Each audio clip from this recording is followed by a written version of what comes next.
On a sunny Friday here from Orleans, it's one last trip to Eldridge Park for the Falmouth Commodores as they take on the Orleans Firebirds in game number 33 of their season.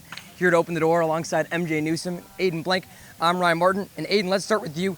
Top of the third yesterday at Katuitt, the Dores threatening to take their first lead of the day. All of a sudden, we're postponed due to rain. Yeah, it was disappointing, right? All of a sudden, it just gets poured. You get poured on with two runners on base and nobody out. You were really starting to cook offensively there, but that's all right. You're going to make it up as part of a doubleheader later in the season, and hopefully that may be able to help you clinch there later in the year. I start stacking those days, picking up those wins, and MJ, the man will be looking to do that on the mound, one of the newest Wake Forest Demon Deacons. It's the fifth game we've seen for left-hander Matthew Dallas. Fifth game we've seen Ryan, but just the fourth game away. He's only pitched one game at home, and he's pitched twice against Katuitt. He was really good in those first two starts against Katuitt.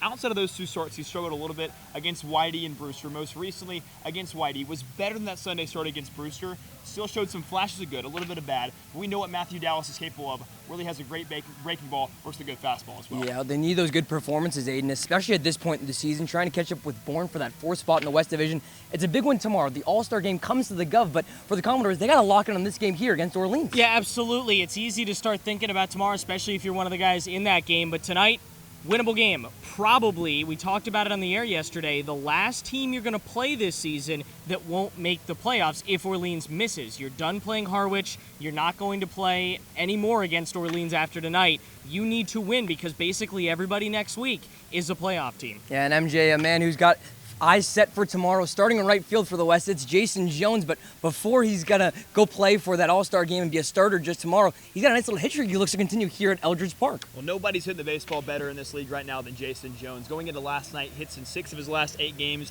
I know last night wasn't a finish game, but he had a double in the first inning, a moonshot over the center fielder's head. Gives him hits in 7 of his last 9 games. We'll technically count it. Jason Jones swinging a great stick, has a couple of home runs in the last week or so. Expect him to continue to stay hot, continue this Dores hot streak as well. Yeah, we'll see if Jones and the Commodores lineup can do well against his Orleans team that will send out UC San Diego pitcher Matthew Dalquist. He'll face the rubber against Matthew Dallas with first pitch from Eldridge Park